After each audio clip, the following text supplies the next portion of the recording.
Hello again, Grimjahk here, and we're doing Agrarian Skies 2 today. This is episode 21, I believe. What we have here is a funnel of death. Actually, that's what it'll be when I'm done with it, but for right now, this is the beginning of my water tower. So let's come down here and take a look at it from below. I've been working on it a little bit. I also solved the problem with the clog up in the pipe. It turns out that there was some pink slime in the pipe, so it couldn't drain into anything, and I couldn't pump back out through it, but I figured it all out, and now it's all working. As a matter of fact, I have 3 buckets of pink slime. I even upgraded my portable tank to a hardened portable tank so that I can get 32. Yes, you really only need 1 bucket, because you can then spawn 1 pink slime and use the embiggening syringe and then capture that in a safari net, etc. But I figured while it's running now, I might as well just let it make extras in case I have any sort of challenges or problems. I'm getting a lot of good goo.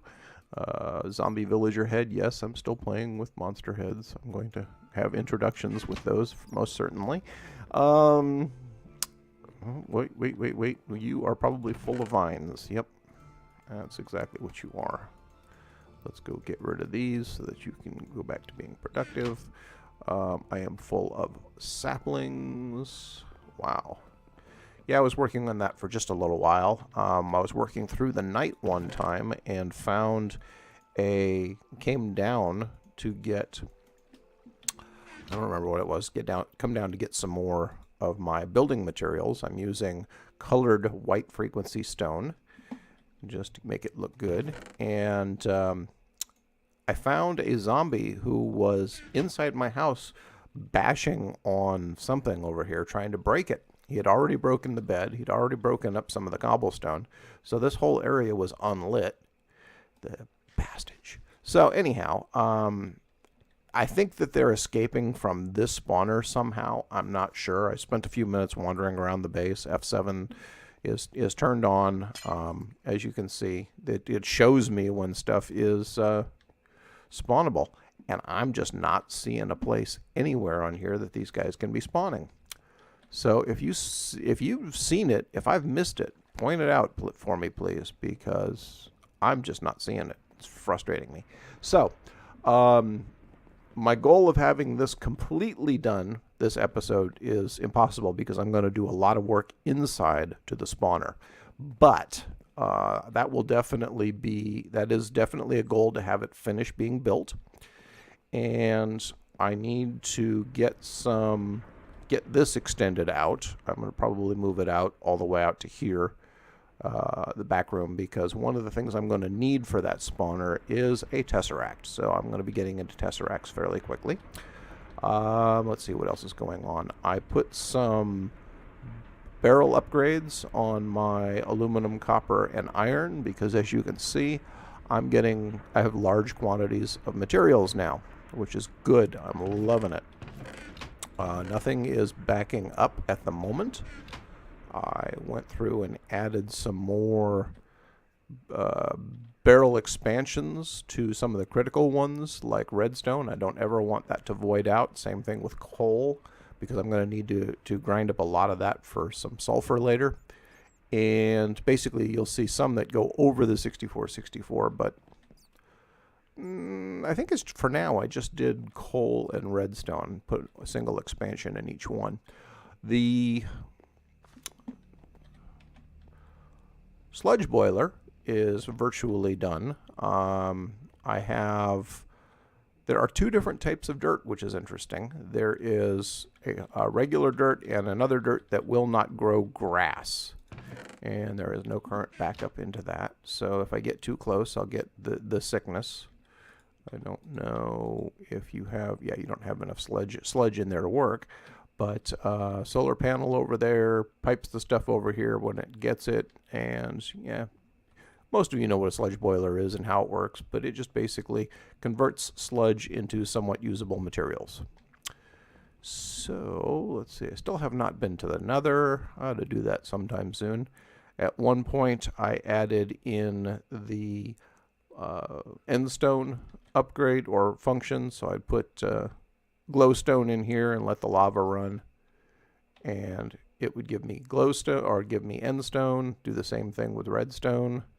I moved the barrel over and then put a new block here so that when I put water, it's just the block. Full bucket of water. Let's see what else is going on. Oh yeah, I had made some obsidian because that was for a quest, which I will hand in sometime. You know what? I haven't done. I've got these. Okay, let's first resolve this. I don't think it does anything significant for me. Oh, I have 2 to turn in. What do I got? Not learning, not Sky Farm. It's got to be in Tinker Toys. Okay, obsidian. That gets me obsidian. Oh, joy. And diamond gets me diamond. Okay. Alrighty. Platinum. I just need to have a shiny ingot. Let's go grab one. And that one should be done. Claim reward. And alamite, exotic metals, and steel. Okay, so that's part of the reason I need the back room. I need to get my induction smelter going so that I can start making steel. I also need the magnetic. No, I'm trying to remember these names off the top of my head, and I always fail. The liquid transposer and the I want to say magmatic dynamo, but that's not right.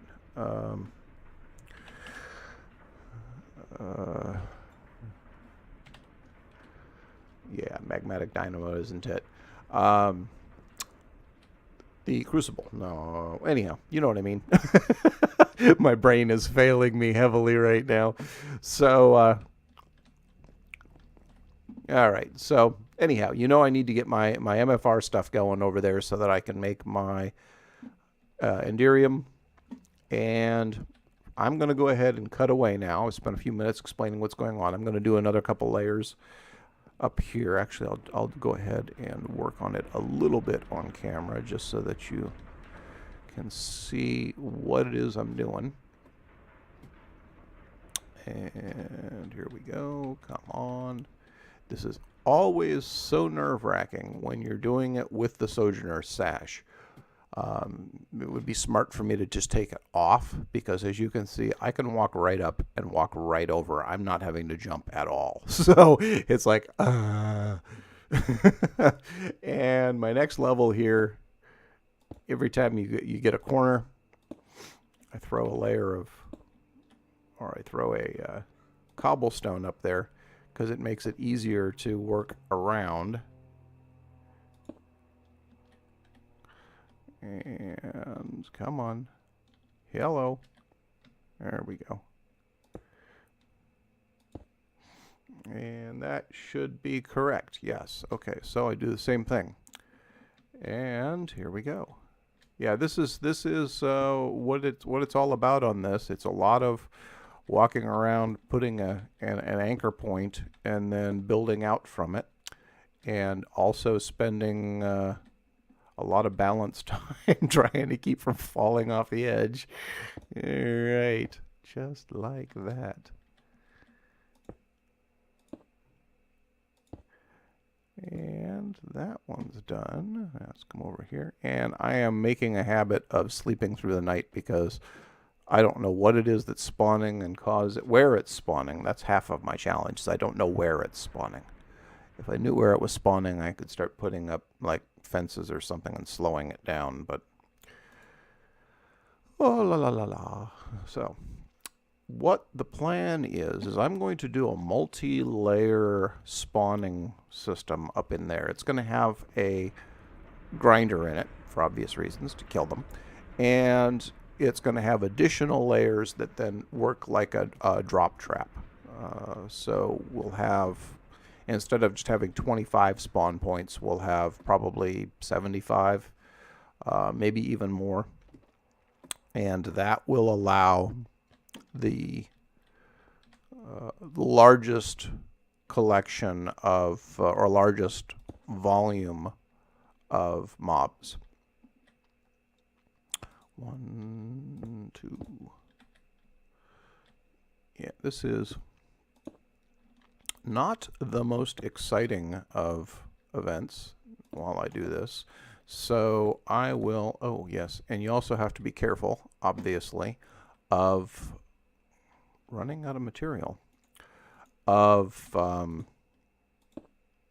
lighting up your spawn points. That's why you can see I have these glowstone nooks all over the place down in here. If I start taking them out, you'll see, actually I can probably grab a couple of them because I have enough overlap. But if I take this one out, will it still have overlap? Yeah, see, now I'm starting to get spawn points. And the last thing I want is to run downstairs to sleep through the night and have a bunch of stuff spawn up here as soon as I get out of range, before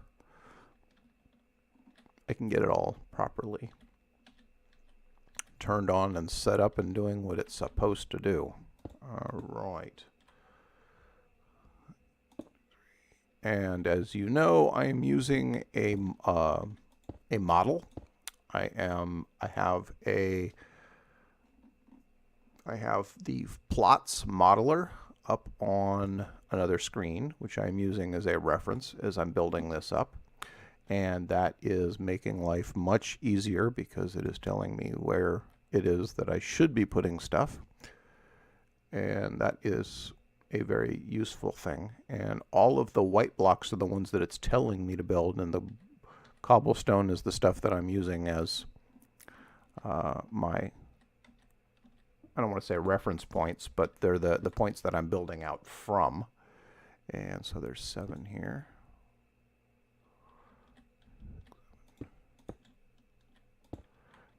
And we got that one there, that one there.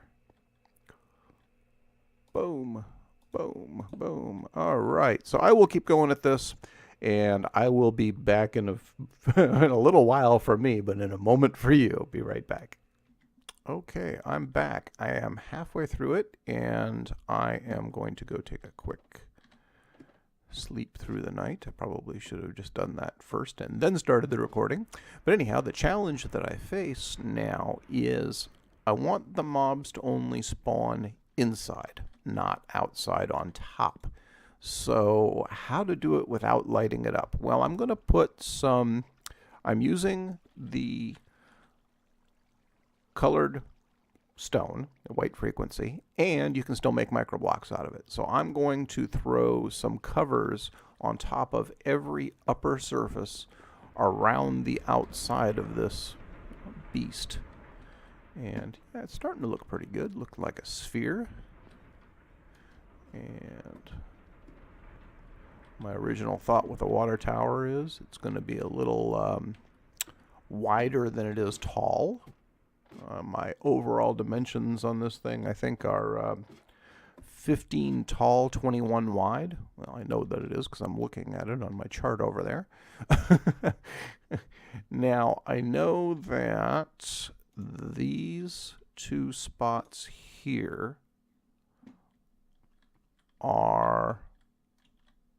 Whoops, I have to be so careful that I don't just climb right off and fly. Whoa.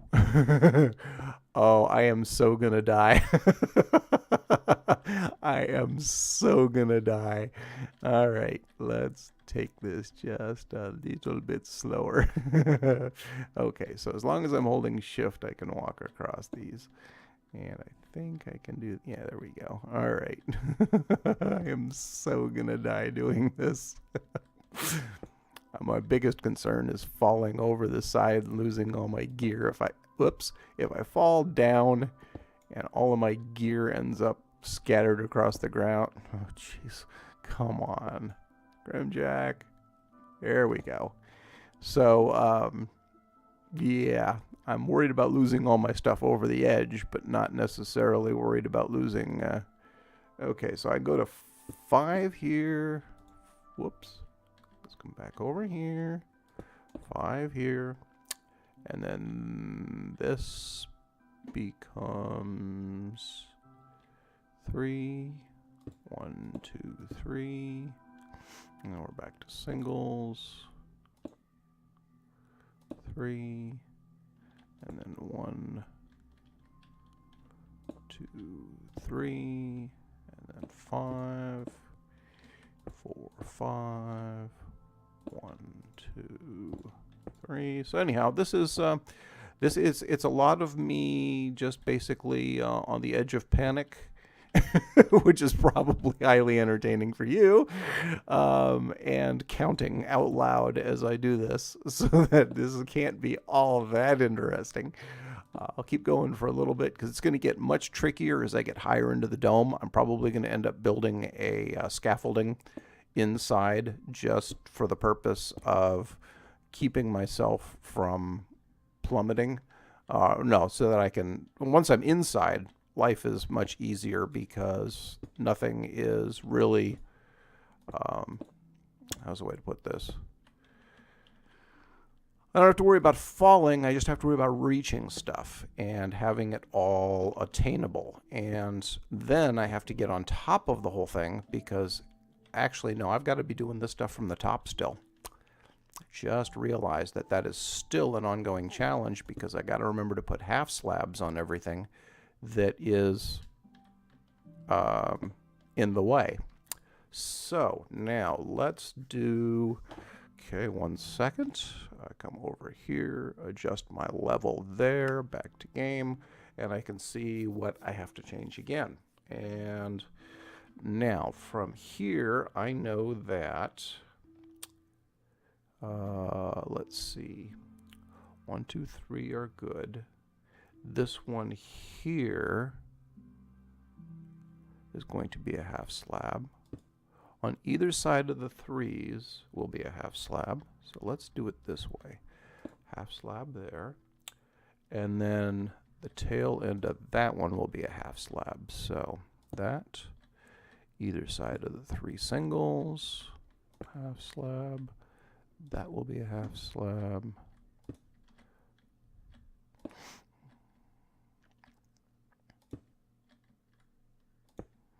Hopefully I'm not messing this up somewhere.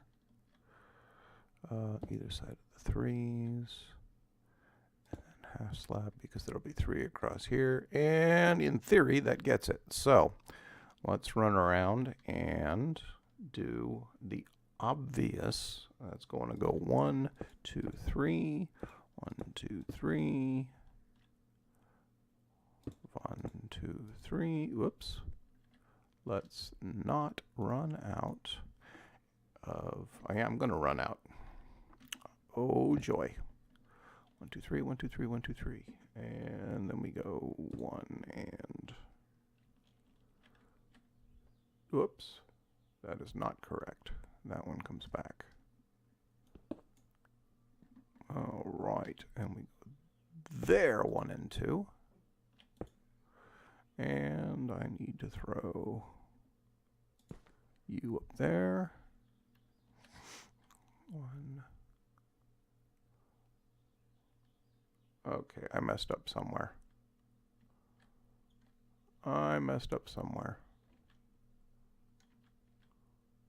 Okay, so 1, 2, 3, 1, 2, 3, 1, 2. That is correct. Oh, no, okay. No, I got it right. And then this one gets 1. And then this one gets 2. There we go. So I'll do that. And then we go 1, 2, 3. And 1, 2, 3. There we go. I'll get there. And that's 1, 2. That's 1. That's 1, 2. 1, 2, 3. And somewhere along here I'm going to end up putting another nook.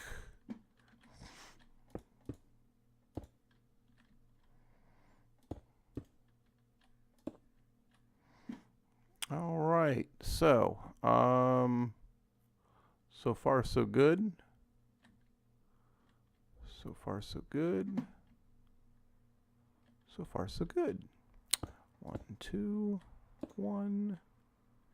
Come over here. 1, 2, 1. Whoops, and I am out.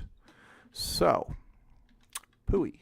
All right, so I'm going to need a bunch more of my white stone, and curious how much pink slime I've collected.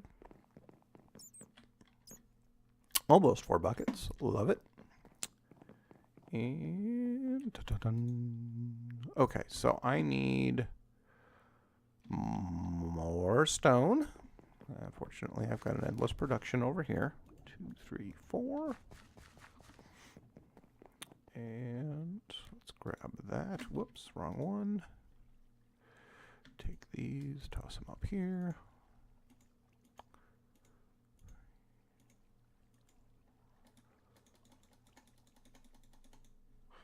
Let's go like that, since I'll probably use them all anyhow. All right, so Super Builder's Wand is not really useful in this.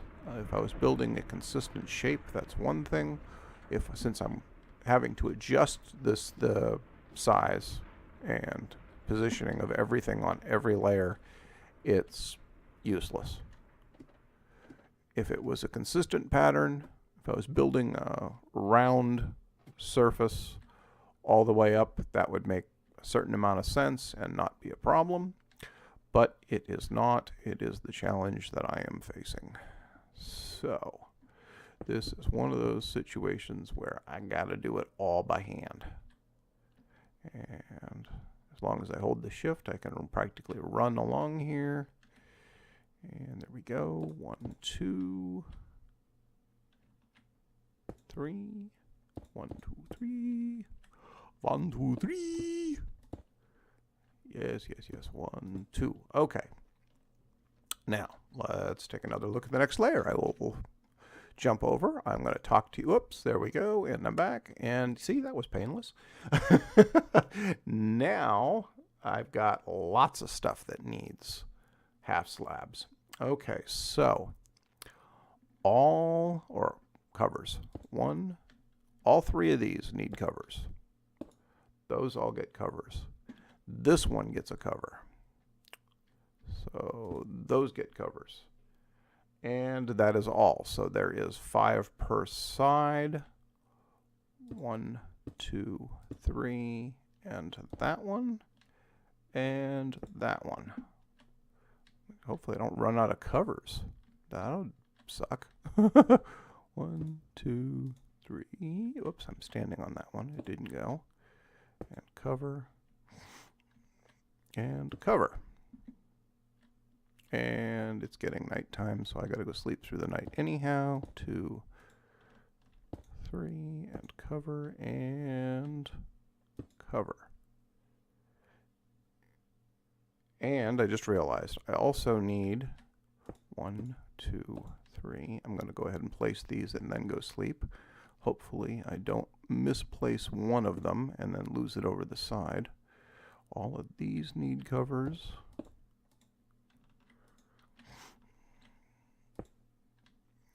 All of those need covers. I'm also kind of watching my mini-map to make sure if I see something spawn, I can get to it before it... busy watching the mini-map and misplace not 1, but 2. But if I can spot where they're spawning on the mini-map, that would help a lot too. Okay, so... ouch. Here we go. So let's go sleep. Let's go make some more covers because I know I'm going to need them. And then, okay, no mob spawns. Good, good, good. Come over here. Nappy time. Dun, dun, dun, dun, dun. Dun, dun, dun, dun. Okay, let's make some more covers. Covers are easy. All you have to do is just take your saw and cut them up into little bitty pieces, just like that. That's not hard, except you gotta remember, it's not a successful microblock experience if you haven't thrown the saw because you've forgotten to take it out of your crafting grid. Sigh. Alright, and I know that I'm going to need more than those 40, but for right now, I'm going to stay focused on trying to get this thing done. Let's get off of that. All right. I'm going to cut away because you've watched me build some. You've seen what I'm going through. You almost watched me die. I'm running low on time, and I want to try and finish it before the end of this episode. So I'm going to cut away, and I will be back.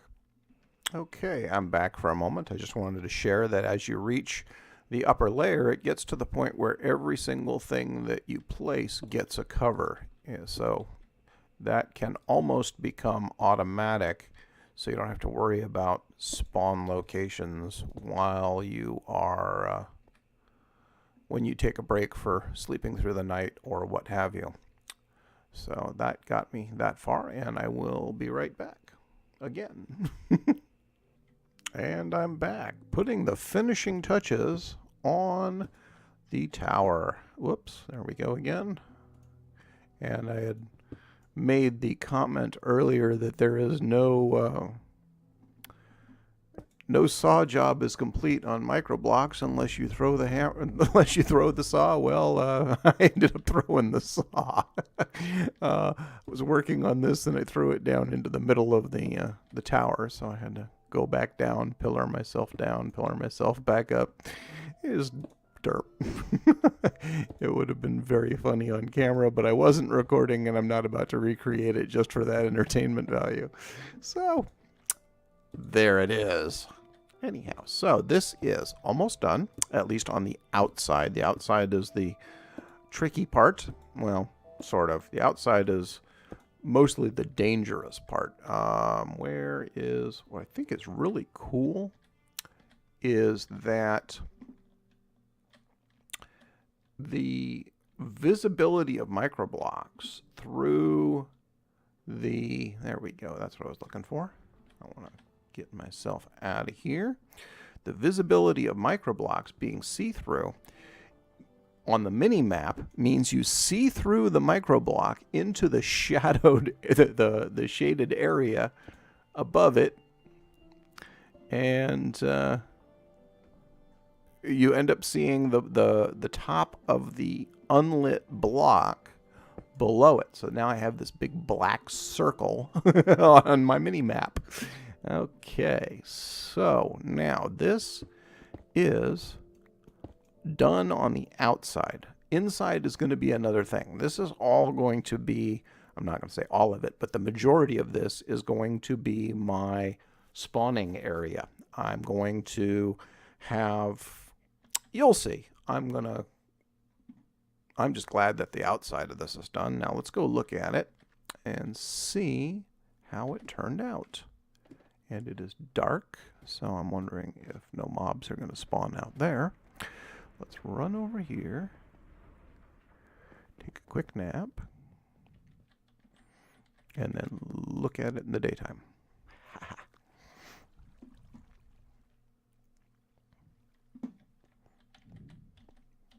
Oh, it's beautiful! Oh, trees in the way. I think that is cool.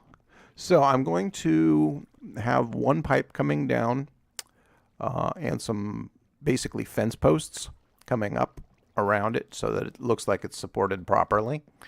And yeah, I'm happy with it. That's going to be my mob spawner. This is going to go away. And inside, I'm going to have a bunch of conveyor belts so that will be a rapid spawner. I don't have to worry too much about stuff just derping about down there, or derping about up there doing nothing. And let's see, lots and lots and lots of mobs. Yes, I had to take Fred down because he became chicken jerky. Let's go ahead and crush some souls here. Okay, so that being said, the outside of the spawn tower is done. And that was my goal for this episode. I still have the inside to do, and that will not be difficult. Whoa, hello, crazy chicken. Yes, yes, yes. Whoa, there he is. Wow, you're a fast little one, aren't ya? Aren't ya? Okay, so we get rid of that. And yes. Here it looks from down here. Again, that will be a pipe rather than a ladder, but I have to get the stuff inside done first. And let's get rid of the eggs and the wool and the meat and the... Yeah, that's all good. Okay then, so I'm going to call it an episode. It's been a very long building process, and now the tricky part of making the inside of it, I've got to sit there and wrap my head around a little bit. I may not get to that right away, but I wanted to get that built so that I'm making progress on it. Let's see, I also am trying to decide, I think I'm going to either jump into Thaumcraft or Blood Magic. I haven't decided which yet. I also need to, given how far along I am in my materials here, I'm probably going to need to start getting into AE at some point real soon, Applied Energistics. That will be interesting. I've always enjoyed Applied Energistics, and I'm enjoying Applied Energistics too, but I don't get into it to the same degree as some of the some of the grown-ups do in the YouTube community. I am not knowledgeable about peer-to-peer tunnels and all these super complex hyper builds. My focus is mostly just having fun and having it be convenient. So let's collect this. I'm so happy I got my Sojourner sash. I love it. I love zipping around. Okay, with that, I am going to end the episode. Thank you very much for watching. Likes, dislikes, comments below, please. I want the interaction. And also, above all, have a good day and goodbye.